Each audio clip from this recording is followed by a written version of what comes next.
So guys, JP power ventures limited में इस weekend दो रेटिंग बैंक फैसिलिटीज के रिगार्डिंग देखने को मिली है जेपी पावर में।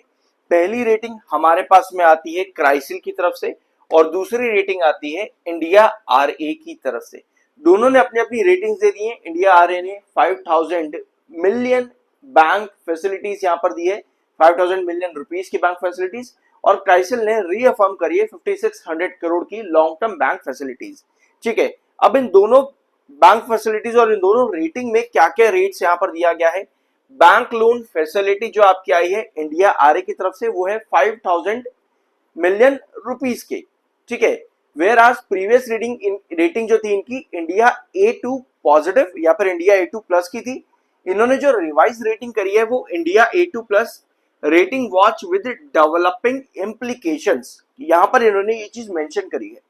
ये एक न्यूट्रल रेटिंग है, इस रेटिंग में कोई खराबी नहीं है। ए ग्रेड मिलना रेटिंग के अंदर एक पॉजिटिव रेटिंग भी माना जाता है। वेयर आज जब आपको ए रेटिंग मिलती है, यहां पर आप देख सकते हो लो डिफॉल्ट रिस्क यहां पर बताता है, मतलब इंडिया आरए ने लो डिफॉल्ट रिस्क कंपनी में बताया, जो कि अच्छी बात है। जब हम दूसरी रेटिंग पे आते हैं जो कि आपको मिलती है क्राइसिल की तरफ से, तो क्राइसिल ने 5600 करोड़ की लॉन्ग टर्म बैंक फैसिलिटीज के बारे में बताया और क्राइसिल ने ट्रिपल बी रेटिंग दी है, साथ में वॉच नेगेटिव दिया है। प्रीवियस रेटिंग थी क्राइसिल की ट्रिपल बी वॉच नेगेटिव की, और जो इन्होंने रिवाइज रेटिंग करी है उसको रीअफर्म किया गया है क्राइसिल की तरफ से। अब ये ट्रिपल बी क्या होता है और वॉच नेगेटिव क्या होता है, इसको यहां पर एक बार समझ लेते हैं। ठीक है, सो ट्रिपल बी रेटिंग होती है मॉडरेट सेफ्टी इंडिकेट करती है, जो कि रिप्रेजेंट करता है adequate capacity for timely servicing of debt, but the issuer is susceptible to adverse economic conditions. मतलब एक मॉडरेट रेटिंग है, बट कभी भी सिचुएशन यहां पर खराब जा सकती है ट्रिपल बी के अंदर। लेकिन यहां पर नेगेटिव मिलना यानी कि वॉच नेगेटिव आना, वो कहीं ना कहीं कंपनी के लिक्विडिटी के इश्यूज और प्रोजेक्ट डिले के बारे में इंडिकेट करता है।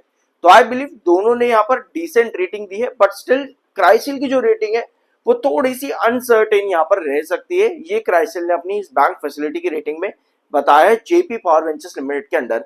अब अगर आप लोग सोच रहे हो कि भाई ये रेटिंग का हम लोग क्या करें, हमें क्या फायदा इसका, हमें क्या नुकसान, ये कंपनी की हेल्थ के बारे में बताता है कि कंपनी की लॉन्ग टर्म डेट हेल्थ कैसी है, रीपेमेंट करने को लेकर के, साथ में प्रिंसिपल अमाउंट्स को लेकर के रेटिंग एजेंसीज इसके बारे में बताती है। फॉर एग्जांपल अगर आप वर्स्ट रेटिंग देखोगे यहाँ पे तो आप लोगों को नजर आएगा डी रेटिंग।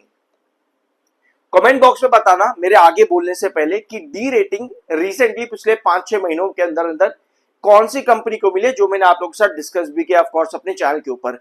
डी रेटिंग कौन सी कंपनी को मिली है, जल्दी से जल्दी कमेंट बॉक्स में बताओ। ठीक है, डी रेटिंग इंडिकेट करता है कंपनी के डिफॉल्ट को, यानी कि डिफॉल्ट कंपनी कर सकती है या पर ऑलरेडी कर रही है, जिसके ऊपर इन्वेस्टिगेशन चल रही है। रिसेंटली जो मैंने कंपनी आप लोगों के साथ डिस्कस करी थी, जिसमें 5 से 6 महीने पहले लगभग आपको डी रेटिंग देखने को मिली, वो थी रिलायंस पावर। ठीक है, तो आपको ये बात मालूम होनी चाहिए। रेटिंग्स कंपनी की हेल्थ के बारे में बताती है और ये सब रेटिंग ग्रेड्स आप चाहो तो यहाँ पर स्क्रीनशॉट ले सकते हो। अब आते हैं आपके वॉल्यूम्स एंड डिलीवरीज पर, क्योंकि अभी जेपी पावर वेंचर्स लिमिटेड क्या कर रहा है, मैंने आपको लोगों के साथ लास्ट वीडियो में भी डिस्कस किया था कि जेपी पावर का जो बड़ा रिएक्शन है, मेजर रिएक्शन ब्रेकआउट के अंदर या गिरावट में, वो किस बेस पर देखने को मिलता है कि जेपी एसोसिएट में अडानी क्या कर रहा है या फिर वेदांता क्या कर रहा है। जो भी अडानी का नाम अगर ऊपर की तरफ देखने को मिलता है तो जेपी पावर भी आपको बढ़िया से रिटर्न देता देखने को मिलता है। यही चीज लगभग पिछले 1.5 साल के अंदर जेपी पावर में देखने को मिली है। बट जैसे ही आपके जेपी एसोसिएट की खबरें मार्केट में से गायब हो जाती हैं, अडानी का नाम थोड़ा सा साइड लाइन में हो जाता है, मतलब कि थोड़े दिनों के लिए खबरें रुक जाती हैं, तभी आपको जेपी पावर एकदम स्टेबल या फिर हल्की सी करेक्शन पर जाता देखने को मिल जाता है, और यही चीज अभी हो रही है। बट अच्छी चीज ये है कि अभी भी आपके पास बायर एक्टिव है। लास्ट सेशन 15 करोड़ का वॉल्यूम था, 38% की डिलीवरी थी, जो कि वीकली और मंथली बेसिस पर ज्यादा है, यानी कहीं ना कहीं अभी भी बायर यहाँ पर एक्टिव है जेपी पावर में। और ये आपके दो लेवल सब लोगों ने डिस्कस यहाँ पर कर रखे हैं जेपी पावर में, 19.20 एंड 20 रुपए 50 पैसे का। ये दोनों ही लेवल्स बहुत ज्यादा इंपॉर्टेंट है और पिछले वीडियोस में मैंने आपको बहुत डिटेल में बताया है। बट चिंता मत करना, सब्सक्राइब करना, और इस वीडियो में अभी हम इसी चीज को डिस्कस करने वाले हैं। 73.2 का एमएफआई है जो कि थोड़ा सा बेरिश है, 65.6 का आपका आरएसआई है जो कि न्यूट्रल है। दोनों टेक्निकल्स में कोई खराबी नहीं है, लेकिन खबर आपको चाहिए ही होगी यहाँ पर अडानी या जेपी एसोसिएट से रिलेटेड, क्योंकि आपको जो हमने पिछले वीडियो के अंदर आर्टिकल्स और जितने भी डाटा अवेलेबल है मार्केट में मीडिया के अंदर रिगार्डिंग जेपी पावर और उसके साथ में क्या इंपैक्ट जेपी एसोसिएट के ऊपर जो अडानी ला रहा है उसका इंपैक्ट जेपी पावर पर कैसे पड़ेगा, वो सब मैंने आप लोगों के साथ डिस्कस किया हुआ है। सारा हाइपोथेटिकल सिचुएशन जो मुझे पर्सनली लगता है, आपका क्या पॉइंट ऑफ व्यू है, वो सब मिलाकर के हमने एक कंक्लूसिव वीडियो लास्ट ले लिया था। प्लीज जरूर जाकर के चेकआउट कर लेना। अब आते हैं वापस से 19.20 एंड 20.50 पर।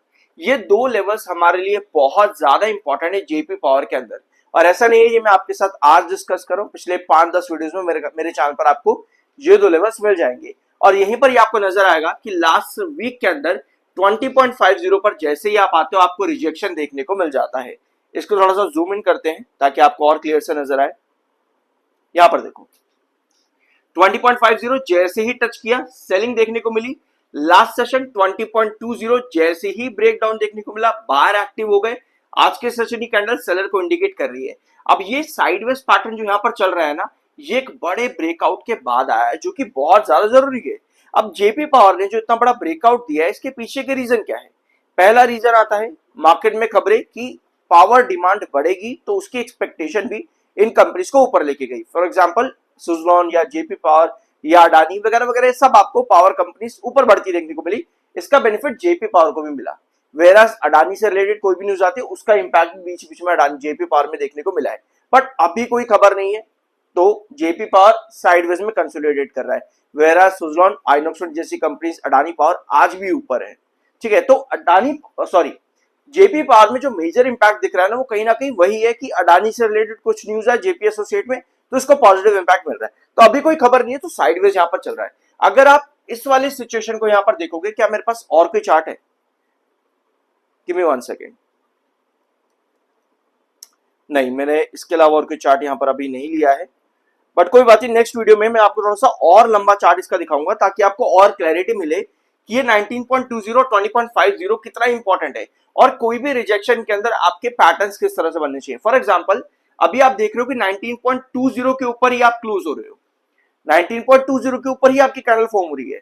और अगर आप यहां पर देखोगे, यहां आपको नजर आएगा कि 19.20 के नीचे क्या बना रहा था, हैंगिंग बेस बना रहा था लास्ट टाइम दिसंबर में।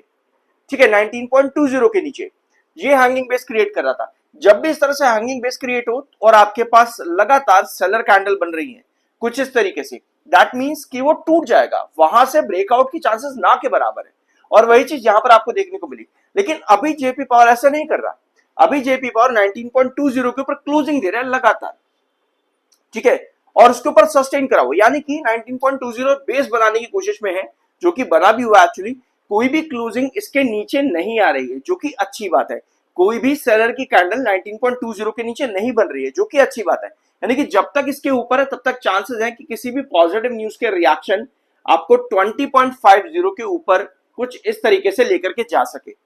एक बार ब्लैंक स्क्रीन पर आओ, मैं आपको वहां समझाता हूं इस चीज को। देखो ये 19.20 है। ठीक है, यहां पर सभी कैंडल्स आपकी ऊपर की तरफ ही बन रही है, जो भी कैंडल आ रही है ऊपर की तरफ बन रही है।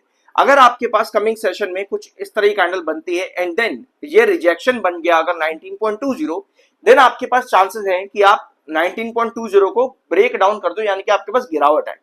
लेकिन जब तक 19.20 के ऊपर है तब तक बहुत हाई पॉसिबिलिटी है कि किसी ना किसी पॉजिटिव न्यूज का वेट किया जाए और फिर आपको एक बड़ा रिएक्शन देखने को मिले। तो अभी अच्छी चीज है कि 19.20 के ऊपर लगातार कंसोलिडेट कर रहा है, स्टेबल है, और कोई भी सेलर कैंडल आपके पास कॉन्जिक्यूटिवली नहीं आ रही है 19.20 के नीचे। ये चीज आप लोगों को एज अ लॉन्ग टर्म और एज अ शॉर्ट टर्म दोनों को समझनी जरूरी है। यहां पर कोई भी बायस नहीं है कि लॉन्ग टर्म को क्या करना चाहिए, शॉर्ट टर्म को क्या करना चाहिए। बाकी अडानी से रिलेटेड जब भी कोई न्यूज आ रही है हमेशा रिएक्शन दे रहा है जेपी पावर। अभी कुछ न्यूज नहीं है तो कोई रिएक्शन यहां पर अभी नहीं आ रहा है। तो ये था आज का इनका वीडियो। होप कुछ नया जानने को मिला हो। सब्सक्राइब जरूर करना। मिलता अगले वीडियो में।